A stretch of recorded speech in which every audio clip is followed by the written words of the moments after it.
V Sivankutty കേരളത്തിൻ്റെ വിദ്യാഭ്യാസ മന്ത്രി. അദ്ദേഹം വീണ്ടും ഞെട്ടിച്ചു കളഞ്ഞു.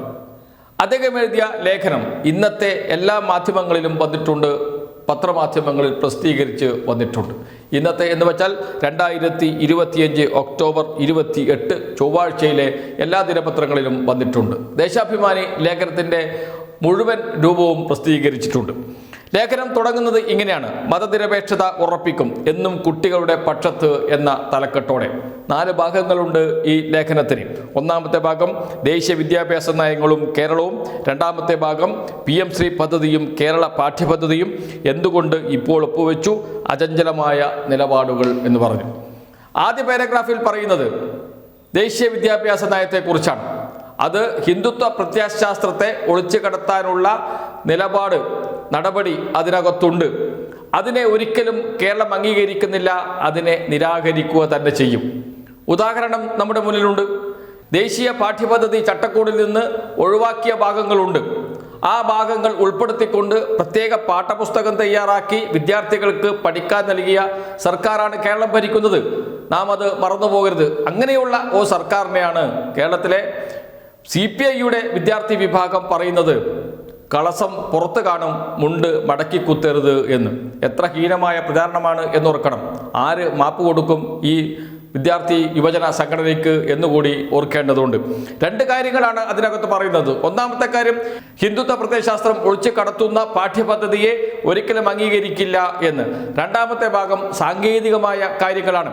ആ സാങ്കേതിക കാര്യങ്ങളെ അത്ര പെട്ടെന്ന് തള്ളിക്കളയാൻ കഴിയില്ല. കേരളം ഒറ്റപ്പെട്ടു പോകും, നമ്മുടെ വിദ്യാർത്ഥികൾ ഒറ്റപ്പെട്ടു പോകും.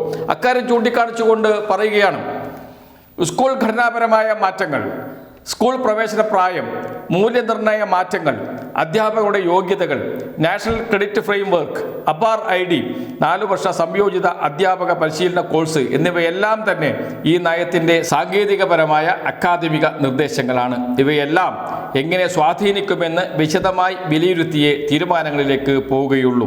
കുട്ടികളുടെ ഉന്നത വിദ്യാഭ്യാസ തൊഴിൽപരമായ ഭാവിക്ക് പ്രഥമ പരിഗണന നൽകിയാകും തീരുമാനം എന്ന് കൃത്യമായും പറഞ്ഞു വെക്കുന്നു വിദ്യാഭ്യാസ മന്ത്രി വി ശിവൻകുട്ടി. അടുത്ത ഭാഗം PM ശ്രീ പദ്ധതിയും കേരള പാഠ്യപദ്ധതിയും എന്നാണ്. അതിൽ പറയുകയാണ്: PM ശ്രീ പദ്ധതിയുടെ ധാരണാപത്രത്തിൽ സൂചിപ്പിച്ച കാര്യങ്ങളെ തെറ്റായി വ്യാഖ്യാനിക്കാൻ മത്സരിക്കുകയാണ് ചിലർ. അതിൽ പത്രമാധ്യമങ്ങളും രാഷ്ട്രീയ നേതൃത്വവും കൂടിയുണ്ട്. പദ്ധതിയിൽ ഒപ്പുവെച്ചാൽ പാഠ്യപദ്ധതിയെല്ലാം മാറ്റി കേന്ദ്രം നിശ്ചയിച്ച് നൽകുന്നത് നടപ്പാക്കേണ്ടി വരുമെന്ന് അവാസ്തവമാണ്. സംസ്ഥാനങ്ങൾക്ക് അവരുടെ കരിക്കുലം തുടരാമെന്ന കാര്യം ദേശീയ വിദ്യാഭ്യാസ നയം തന്നെ വ്യക്തമാക്കിയിട്ടുണ്ട്. പേജ് 17 പാരഗ്രാഫ് 3 കൃത്യമായും പറയുന്നു. അതുതന്നെയാണ് കേന്ദ്രമന്ത്രി പറഞ്ഞത്. കരിക്കുലം തയ്യാറാക്കാനുള്ള, പാഠ്യപദ്ധതി തയ്യാറാക്കാനുള്ള പൂർണ്ണമായ ഉത്തരവാദിത്തം സംസ്ഥാനത്തിനുണ്ട് എന്ന്. അതുതന്നെയാണ് കേരളത്തിൽ നാം നടപ്പാക്കിയത്. PM ഉഷ പദ്ധതി ഉന്നത വിദ്യാഭ്യാസ മേഖലയിൽ ദേശീയ വിദ്യാഭ്യാസ നയം നടപ്പാക്കിയപ്പോൾ ദേശീയ പാഠ്യപദ്ധതിയിലെ ചട്ടക്കൂട് പൂർണ്ണമായും നിരാകരിച്ചുകൊണ്ടാണ് മുന്നോട്ട് പോയത് എന്നുകൂടി ഓർക്കണം. അതിനുശേഷം പറയുകയാണ് എന്തുകൊണ്ട് ഒപ്പുവെച്ചു എന്ന്. PM ശ്രീ പദ്ധതിയെയും SSIയെയും കൂട്ടിയിണക്കി SSIU പദ്ധതിയുടെ 1400 കോടിയോളം രൂപ തടഞ്ഞു വെക്കുന്ന പ്രവണത ഇതുവരെ കേരളത്തിലെ ഒരു മാധ്യമവും അല്ലെങ്കിൽ ഏതെങ്കിലും രാഷ്ട്രീയ പാർട്ടിയും ഇതിനെതിരെ പ്രതികരിച്ച് കണ്ടിട്ടില്ല.